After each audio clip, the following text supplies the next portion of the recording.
Olá, me chamo Agatha Cristine, junto aos meus colegas Fabiel, Fábio, Marcelo, Caleb, Vitor Hugo e Murilo, falaremos sobre o conceito de indução matemática ou indução finita. Afinal, o que é indução matemática? Bom, você já parou para pensar em provar que uma regra, uma afirmação ou uma propriedade vale para todos os números naturais? É aí que entra a indução matemática, que nada mais é uma técnica utilizada para provar uma determinada propriedade que envolve todos os números naturais.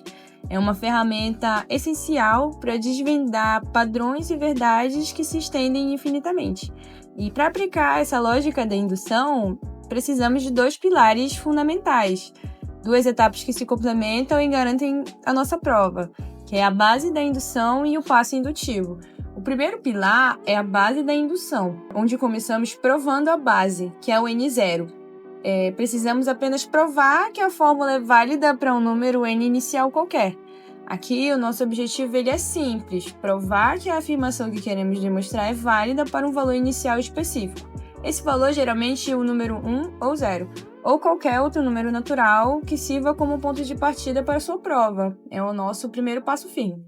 Por exemplo, se estamos provando algo para todos os números naturais a partir do 5, a nossa base seria verificar a propriedade para n igual a 5. É o nosso ponto de partida, e que sem essa base, toda a prova ela não se sustenta. Então, com a base estabelecida, partimos para o segundo pilar, o passo indutivo. Ele se divide em duas partes: a hipótese de indução, que é uma suposição estratégica, onde nós assumimos que a propriedade é verdadeira para um valor genérico k, onde o k é qualquer número natural maior ou igual à nossa base. E a tese de indução, que com base nessa suposição, o nosso desafio é provar que a propriedade também será verdadeira para o próximo valor, ou seja, k mais 1. Se conseguirmos mostrar que a validade para k inevitavelmente implica na validade para k mais 1, estabelecemos uma corrente lógica ininterrupta.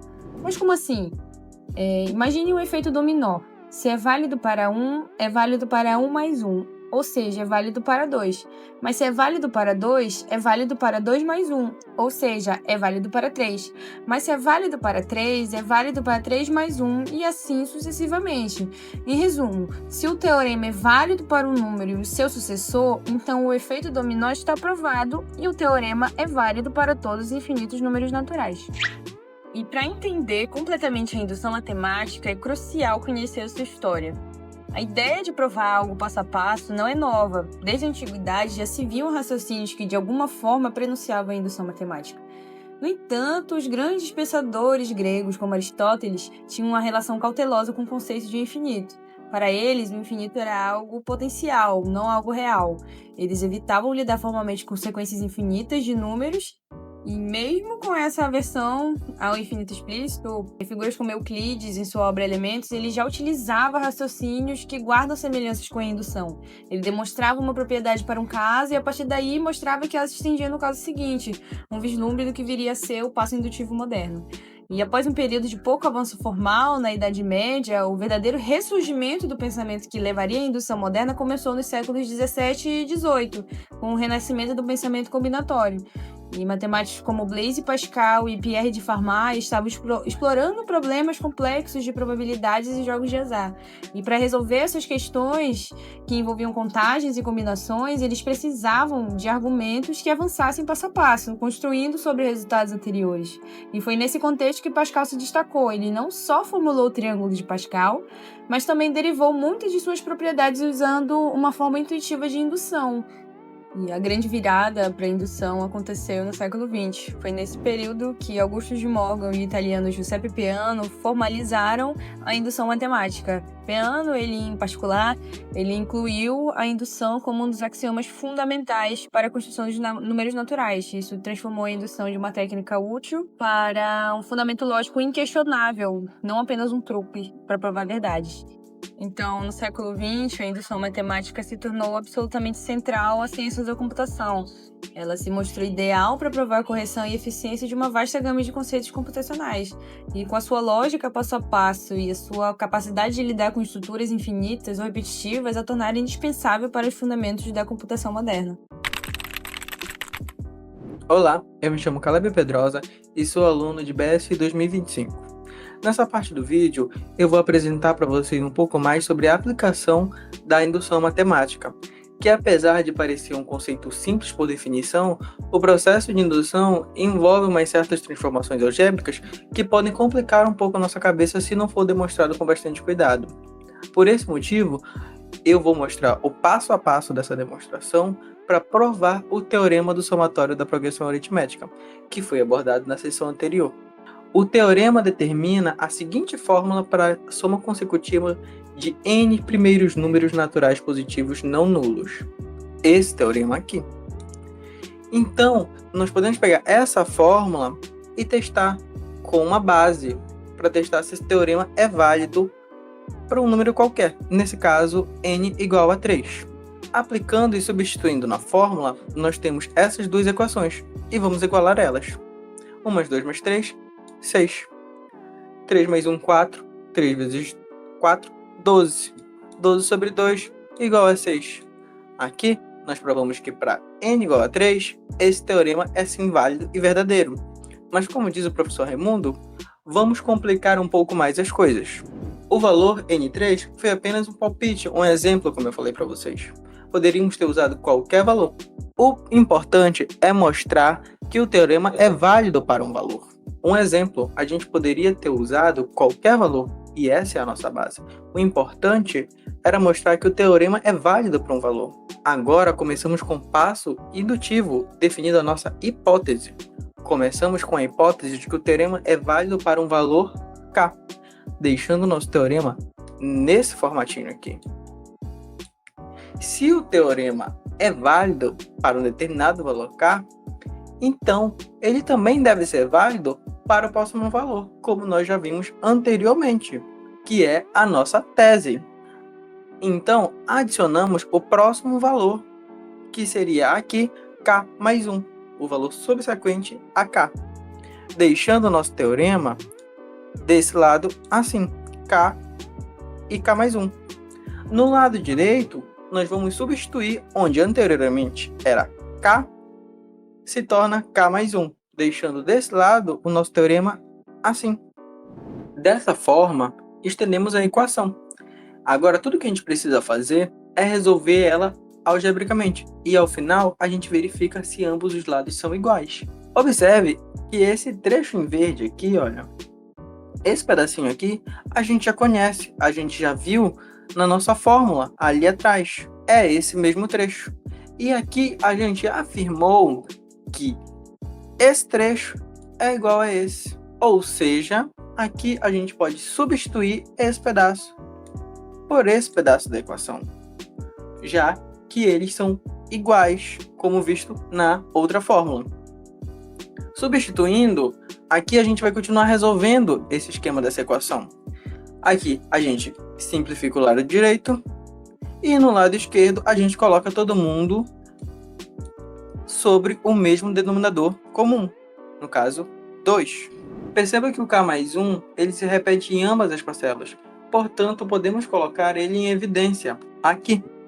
E aí reduzimos a equação e mostramos que ambos os lados são sim equivalentes, como podemos ver aqui embaixo. Pronto, a indução foi concluída e provamos que o teorema do somatório funciona assim para todos os infinitos números naturais positivos e não nulos, assim tendo concluído a parte da aplicação da indução numérica. Agora nós vamos mostrar para vocês um pouco do programa que nós desenvolvemos dentro desse assunto.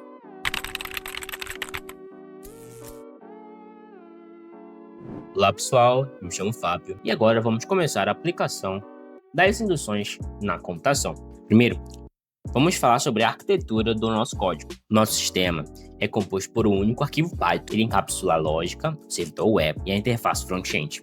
Por que servidor web? Nós fizemos o arquivo autocontido para poder implementar em plataformas de nuvem. Fizemos uma interface de usuário com CSS e HTML, então já a gente fala delas. Vamos para a lógica do back-end. O núcleo da aplicação consiste em funções Python. Elas realizam os cálculos matemáticos. A função e' implementa um algoritmo otimizado para verificar a primalidade de um número, um componente essencial para a análise do polinômio de Euler. A função principal do back-end, que a gente vai falar sobre ela, é a gerar demonstração. Por que ela é a principal? Porque ela recebe a descrição das proposições, todas as proposições, né?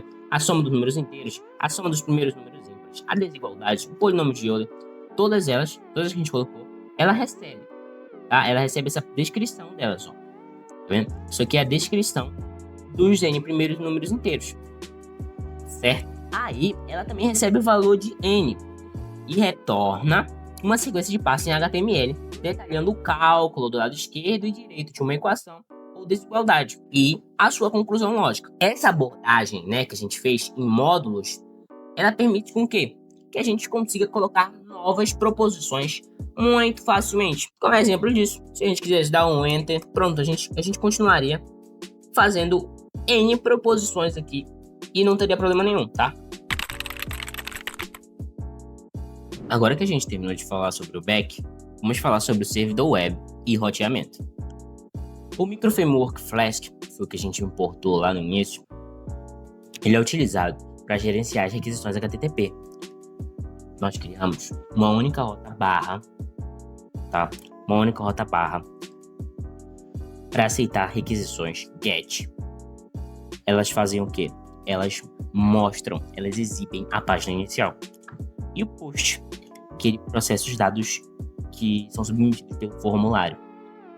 Esse servidor, esse microservidor, né, ele lida com a entrada do usuário, invoca as funções, renderiza a página e volta tudo isso para o cliente, incluindo os resultados, certamente. Para falar agora das interfaces de usuário, nada mais justo do que estar nelas. Então aqui agora vocês estão vendo a nossa interface de usuário, tá? A nossa UI, ela é construída a partir de um único template HTML, renderizado dinamicamente pelo Flask, utilizando o motor de template Jinja 2. O HTML é estruturado para ser limpo e responsivo, utilizando CSS para a estilização. Tudo que vocês estão vendo aqui foi feito à base de CSS, ok? O formulário permite ao usuário selecionar uma das proposições, certo? Essas proposições são 4, disponíveis no nosso queridinho menu suspenso, tá? E utilizar qualquer valor de n. Lembrando, quanto maior o valor de n, mais demora para responder, correto? Então, por ser um código simples, realmente vai demorar. Se o número de n for esse aqui, entende? Vai travar provavelmente o site. Então, usem com moderação, tá? Neste instante, falaremos sobre a funcionalidade e as proposições que implementamos na nossa aplicação. Implementamos 4 proposições: a soma dos n primeiros inteiros, a soma dos n primeiros ímpares, a desigualdade e o polinômio de Euler. Vamos testar aqui, então, a soma dos n primeiros inteiros. Os 10 primeiros, 55, é igual a 55, meu verdadeiro. A proposição é verdadeira, tá? Para cada teste, a nossa aplicação, ela exibe verdadeiro ou falso.